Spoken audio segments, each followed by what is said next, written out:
పెళ్లి చూపులైపోయింది, పెళ్ళైపోయింది. ఆ తర్వాత పిల్లలు. మొత్తం ఎస్ 35 ఏళ్ల వైవాహిక జీవితాన్ని ఒకసారి వెనక్కి తిరిగి చూసుకుంటే ఆయన లైఫ్‌లో అయితే అద్భుతం అని చెప్పారు. సో, అదృష్టంగా కూడా భావిస్తున్నా అని ఎస్ చెప్పారు. ఎస్ సో, సుజాత గారు మీకేమనిపిస్తుంది? ఒకటే అండి.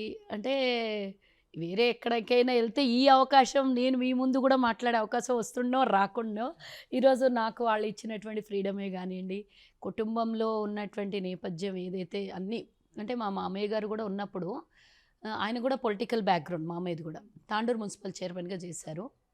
ఇంకా సో ఆయన మా వారంటే ఇంకా అన్ని సైలెంట్ బిజినెస్ అంతా, కానీ మా మామయ్య బాగా యాక్టివ్ అనమాట అన్నిట్లో.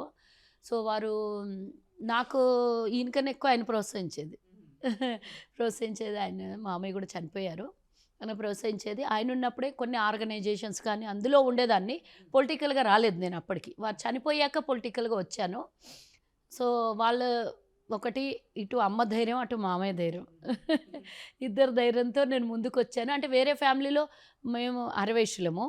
వేరే ఫ్యామిలీలో మహిళల్ని, లేడీస్‌ని అసలు బయటికి అప్పట్లో నా పెళ్ళైనప్పుడు నాది పల్లెటూరు కదా! తాండూరు అంటే పెద్దగా ఏం కాదు. నేను పుట్టి పెరిగింది హైదరాబాద్‌లో. కానీ నేను పెళ్లి చేసుకొని వెళ్ళింది తాండూరుకి. అక్కడ ఊరు చూస్తేనే భయపెట్టేదాన్ని నేను స్టార్టింగ్‌లో పెళ్ళయ్యాక. అట్లాంటిది ఆ ఊరు నుంచి నేను ఈరోజు హైదరాబాద్‌లో ఈ స్థాయికి వరకు వచ్చాను అంటే ఆఫ్‌కోర్స్ వాళ్ళ సపోర్ట్ ఉండి, ఫ్యామిలీ సపోర్టు మా ఇంట్లల్లో జనరల్‌గా లేడీస్ బయటికి రాకపోతుండే.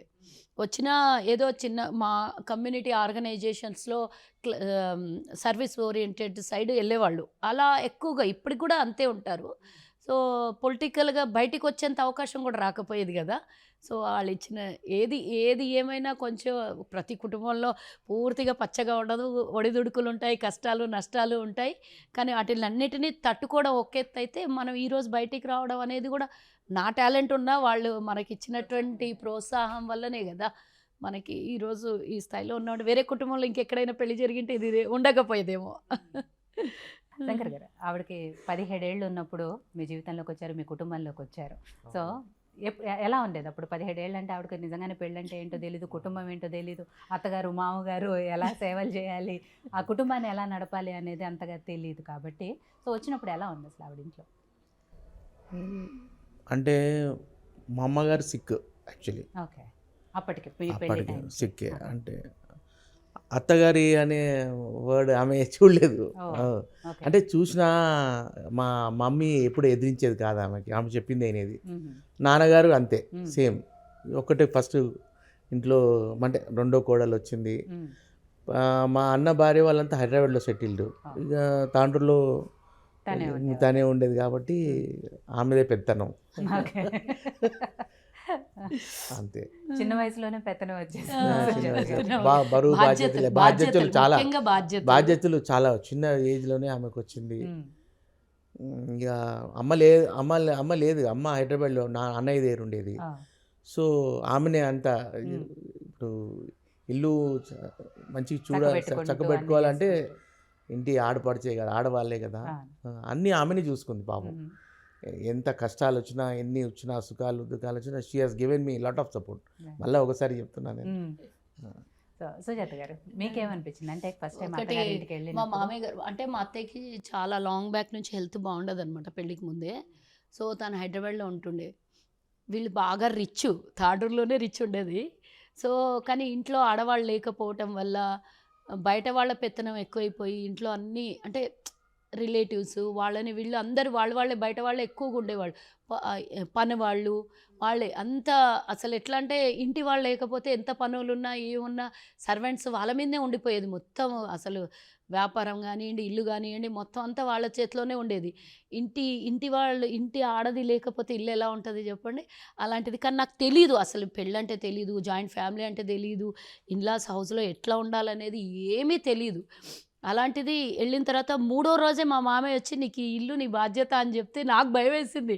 అసలు అమ్మో ఏంటి నాకేం కాదు, కిచెన్లో వంట చేయడం కూడా నాకు చక్కగా రాదు. అలాంటిది ఆ రోజు మా రిసెప్షన్ అయిన నెక్స్ట్ డేనే వంట మనిషి ఎగ్గొట్టేసింది, రాలేదు. వంట చేయమ్మా అన్నారు. అమ్మో వంట చేయమ్మా అన్నారు. అందరు రిలేటివ్స్ నైట్ రిసెప్షన్ అయిపోయింది, వెళ్ళిపోయారు. పొద్దున ఇంట్లో ఎవరు లేరు, వంట చేయంటారు.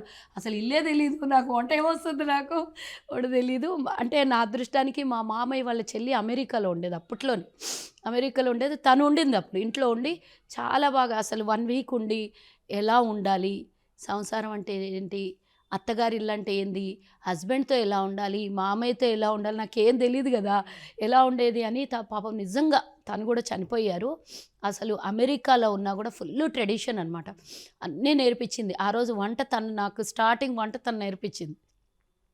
కొంచెం కొంచెం వస్తుండే మమ్మీకి, ఎప్పుడన్నా ఏదో పూజలో అప్పుడు వ్రతంలో ఉన్నప్పుడు మడి వంటలు అవి ఉంటాయి కదా, అవి ఆ దగ్గరికి వెళ్ళి హెల్ప్ చేయడం తప్పించి చాలా నెగ్లెక్ట్. నేను మొగరైడ్లాగా ఎక్కువ ఉండేదాన్ని కాబట్టి పని చేసేదాన్ని కాదనమాట. అట్లాంటిది అంటే అక్కడైతే పనులు అందరు బాగా ఉంటారు, కానీ తను నేర్పించాక మెల్లిమెల్లిగా ఒక్కొక్కటి నేను నేర్చుకున్నాను. కానీ మామయ్య చాలాసార్లు అనేవాడు, అసలు నా కోడలు వచ్చిన తర్వాత ఊర్లో అంటే ఇంటికి పసుపు కుంకుమ ఇవ్వడానికి కూడా ఎవరు వచ్చేవాళ్ళు కాదు, ఊర్లో జనాలు అంటే ఎవరు లేరు కదా ఇంట్లో, అంతా మగవాళ్ళు ఉండేవాళ్ళు ఇంట్లో.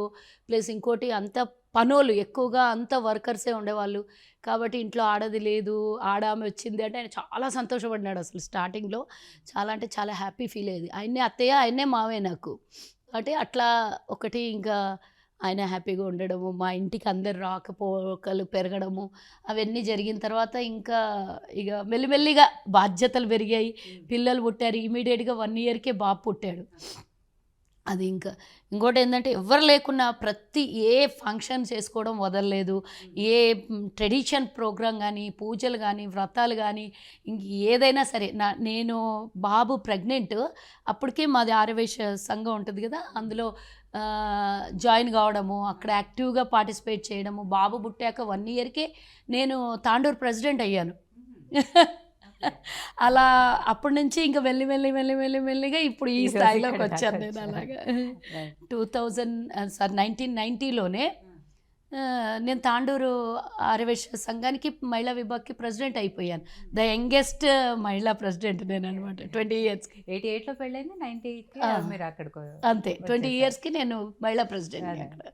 సో ఏం తెలీదు, పెళ్ళి ఎలాగో తెలీదు, అలాగే అసలు ఆర్గనైజేషన్ని మెయింటైన్ చేయడం, ఆర్గనైజేషన్ అంటే ఏందో కూడా తెలియదని ప్రెసిడెంట్ అయిపోయాను.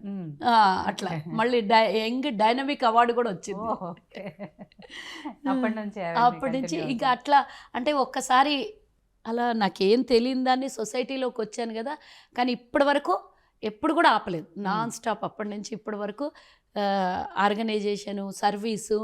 ఇంకా ఇప్పుడైతే మీరు పొలిటికల్గా చూస్తూ ఉన్నారు.